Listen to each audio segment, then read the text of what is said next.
പരദൂഷണം അഥവാ ഗീബത്ത് കേൾക്കുന്നവന് വ്യക്തതയുള്ള ഒരു വ്യക്തിയെക്കുറിച്ച് അവൻ ഇഷ്ടമില്ലാത്തത് പറയുന്നതിനാണ് ഗീബത്ത് എന്ന് പറയുന്നത്. അത് അവരുടെ സാന്നിധ്യത്തിലാണെങ്കിലും അസാന്നിധ്യത്തിലാണെങ്കിലും യാതൊരു വ്യത്യാസവുമില്ല, രണ്ടും തുല്യമാണ്. ഒരാളുടെ ശരീരത്തെക്കുറിച്ചോ അയാളുടെ സ്വഭാവത്തെക്കുറിച്ചോ അയാളുടെ ജീവിത രീതികളെക്കുറിച്ചോ അല്ലെങ്കിൽ അയാൾ ഉപയോഗിക്കുന്ന വാഹനത്തെക്കുറിച്ചോ എന്തുമാകട്ടെ, ഒരാൾക്ക് ഇഷ്ടമില്ലാത്തത് പറയുന്നതെല്ലാം ഗീബത്തിന്റെ ഗണത്തിൽപ്പെടും. വിശുദ്ധമായ ഇസ്ലാമിന്റെ വളരെ മനോഹരമായ ഒരു സൗന്ദര്യം എന്ന് പറയുന്നത് പരദൂഷണം നിഷിദ്ധമാകുന്നത് തന്നെ അതിന്റെ പ്രധാനപ്പെട്ട കാരണം അത് പറയപ്പെടുന്ന വ്യക്തിയുടെ ന്യൂനതകളെ മറ്റൊരാളെ അറിയിക്കുന്നതിലൂടെ അവനുണ്ടാകുന്ന പ്രയാസങ്ങളും അതുപോലെ അഭിമാന ക്ഷതവുമാണ്. ഇസ്ലാം ഒരാളുടെ അഭിമാനത്തിന് ക്ഷതം ഏൽപ്പിക്കുന്നതിൽ നിന്ന് ഓരോ വ്യക്തിയെയും തടഞ്ഞു നിർത്തുന്നുണ്ട്. സോഷ്യൽ മീഡിയയുടെ അതിപ്രസംഗത്തിന്റെ ഈ കാലത്ത് നാവ് കൊണ്ട് മാത്രമല്ല ഒരാൾ ഗീബത്ത് പറയാൻ കഴിയുക, പരദൂഷണം പറയാൻ കഴിയുക.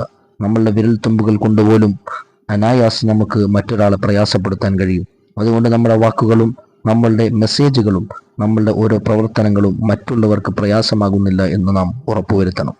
ഒരു വ്യക്തി ഗീബത്ത് പറയുന്നതിലൂടെ ആ വ്യക്തി അള്ളാഹുവിന്റെ കോപത്തിനും അള്ളാഹുവിന്റെ ശിക്ഷയ്ക്കും അർഹനായി തീരുന്നു എന്ന് വിശുദ്ധ ഖുർആനും ഹദീസുകളും നമ്മോട് ഓർമ്മപ്പെടുത്തുന്നുണ്ട്. പരദൂഷണം സർവ്വ സൽക്കർമ്മങ്ങളെയും നശിപ്പിച്ചു കളയും. ഗീബത്ത് പറഞ്ഞവന്റെ പുണ്യങ്ങളെടുത്തു പറയപ്പെട്ടവന് നൽകപ്പെടുമെന്ന് ഹദീസുകളിൽ നമുക്ക് കാണാം. ഗുണങ്ങൾ ഏറെയുള്ളവർ പരലോകത്ത് സ്വർഗത്തിലും ദോഷങ്ങൾ ഏറെയുള്ളവർ നരകത്തിലുമാണ്. പക്ഷേ ഗീബത്ത് പറഞ്ഞാൽ, പരദൂഷണം പറഞ്ഞാൽ പരലോകത്ത് ചെല്ലുമ്പോൾ നമ്മുടെ നന്മകൾ ആരെക്കുറിച്ചാണോ നാം പറഞ്ഞത് അവരിലേക്ക് കൈമാറ്റം ചെയ്യപ്പെടും. അവരുടെ തിന്മകൾ നമ്മിലേക്ക് കൈമാറ്റം ചെയ്യപ്പെടും. നാം ഒരുപാട് നിസ്കരിച്ചെന്നോ ഒരുപാട് ഖുർആൻ ഓതിയെന്നോ ഒരുപാട് സൽക്കർമ്മങ്ങൾ ചെയ്തെന്നോ പ്രതീക്ഷയോടെ നാം ചെല്ലുമ്പോൾ അറിയാതെ നമ്മുടെ നന്മകൾ നമുക്ക് ഏറ്റവും വെറുപ്പുള്ള ഏറ്റവും ദേഷ്യമുള്ള വ്യക്തികളിലേക്ക് കൈമാറ്റം ചെയ്യപ്പെടുന്ന ഒരു സന്ദർഭമാണ് അവിടെ ഉണ്ടാകുന്നത്. അതുകൊണ്ട് ഗീബത്തിനെ നാം വളരെ ഗൗരവത്തോടു കൂടി കാണേണ്ടതുണ്ട്. നാം ചെയ്ത പുണ്യങ്ങളുടെ പ്രതിഫലം മറ്റൊരാൾക്ക് കൊടുക്കേണ്ടി വരികയും അവരുടെ പാപം പേറി നാം നരകത്തിൽ കടക്കേണ്ടി വരികയും ചെയ്യുന്ന ഒരു വല്ലാത്ത അവസ്ഥയാണ് ഗീബത്ത് പറയുന്നവർക്ക് സംഭവിക്കുക. നാം ഓരോരുത്തരും ചെയ്യേണ്ടത്, നമ്മളിൽ ഒരുപാട് ന്യൂനതകളുണ്ട്. നമ്മുടെ സ്വന്തം ന്യൂനതകൾ കണ്ടെത്തുകയും അവ പരിഹരിക്കാനുമാണ് നാം ഓരോരുത്തരും ശ്രമിക്കേണ്ടത്. ഒരു കാര്യം നാം മനസ്സിലാക്കേണ്ടത്, നമ്മളെ ആരെങ്കിലും ഗീബത്ത് പറഞ്ഞാൽ നമുക്കുണ്ടാകുന്നത് പോലുള്ള അതേ വിഷമം നാം മറ്റൊരാളെ കുറിച്ച് ഗീബത്ത് പറയുമ്പോൾ അവർക്കുണ്ടാകുമെന്ന ബോധ്യം നമ്മളിലുണ്ടെങ്കിൽ ഗീബത്ത് പറയാൻ നമ്മുടെ നാവോ നമ്മുടെ കൈകളോ നാം ഉപയോഗിക്കാൻ കഴിയില്ല, നാം ഉപയോഗിക്കുകയില്ല.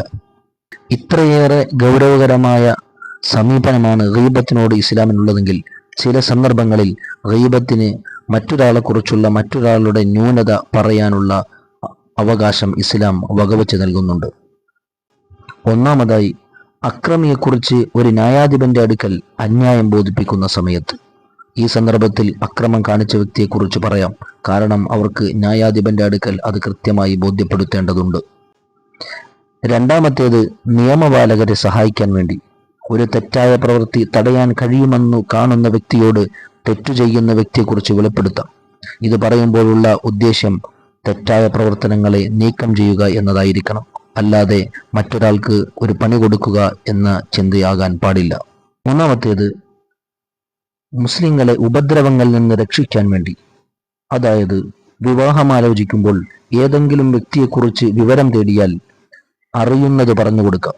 ഒരു വ്യക്തിയുടെ ന്യൂനത വെളിപ്പെടുത്തുക എന്ന ഉദ്ദേശ്യമില്ലാതെ മറ്റൊരാളെ വിഷമകരമായ അവസ്ഥയിൽ നിന്ന് രക്ഷപ്പെടുത്തുക എന്ന വിചാരത്തോടു കൂടിയായിരിക്കണം ഇത്.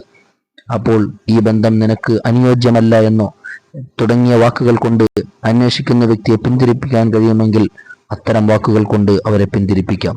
ഇനി കേവലം ഏതെങ്കിലും ഒരു ന്യൂനത പറഞ്ഞാൽ തന്നെ അവർ പിന്തിരിഞ്ഞു പോകുമെങ്കിൽ ഒരു ന്യൂനതയിൽ ഒതുക്കുകയാണ് വേണ്ടത്. മറ്റൊന്ന്, കാപട്യത്തെ വെളിപ്പെടുത്താൻ വേണ്ടി. ഒരാൾ മാന്യനായി നടക്കുന്നുണ്ട്, പക്ഷെ അദ്ദേഹത്തിൽ കാപട്യം, ആ കാപട്യം നമുക്ക് ബോധ്യപ്പെട്ടാൽ അത് അർഹതപ്പെട്ടവരെ അറിയിക്കുകയും അതിനുള്ള കാര്യങ്ങൾ നടത്തുകയും ചെയ്യാൻ കഴിയും. ഒരാളിൽ നിന്ന് അയാളുടെ കപടമുഖം വെളിപ്പെട്ടാൽ അത് അക്കാര്യം നമുക്ക് പറയാൻ കഴിയും. കാരണം മറ്റുള്ളവർ അദ്ദേഹത്തിന്റെ പ്രയാസങ്ങളിൽ നിന്ന് രക്ഷപ്പെടാൻ വേണ്ടിയാണത്. മറ്റൊന്ന്, ഒരു വ്യക്തിയെ വ്യക്തമായി നിർണയിച്ചു കൊടുക്കാൻ വേണ്ടി. ഉദാഹരണമായി, കാഴ്ചശക്തി ഇല്ലാത്തൊരു വ്യക്തിയെ പരിചയപ്പെടുത്താൻ കുരുടനായ എന്ന് പറയാം. ഇതുകൊണ്ട് അവന്റെ ന്യൂനത വെളിപ്പെടുത്തലാകരുത് ഉദ്ദേശ്യം. മറ്റെന്തെങ്കിലും കാര്യം കൊണ്ട് അദ്ദേഹത്തെ നിർണയിക്കാൻ കഴിയുമെങ്കിൽ അതാണ് ഉത്തമമെന്ന് മഹാന്മാർ പഠിപ്പിക്കുന്നുണ്ട്. അതുകൊണ്ട് നമ്മുടെ അമലുകൾ നശിച്ചു പോകുന്ന, നമ്മുടെ അമലുകൾ പൊളിഞ്ഞു പോകുന്ന, മറ്റൊരാളുടെ അഭിമാനത്തിന് ക്ഷതം ഏൽപ്പിക്കുന്ന ഒരു പ്രവർത്തനങ്ങളും ഒരു ചിന്തയും ഒരു സംസാരവും നമ്മിൽ നിന്ന് ഉണ്ടാകാൻ പാടില്ലെന്ന് നാം ഓരോരുത്തരും തീരുമാനമെടുക്കണം. അള്ളാഹു ഖൈറുകൾക്ക് ഭാഗ്യം നൽകുമാറാകട്ടെ.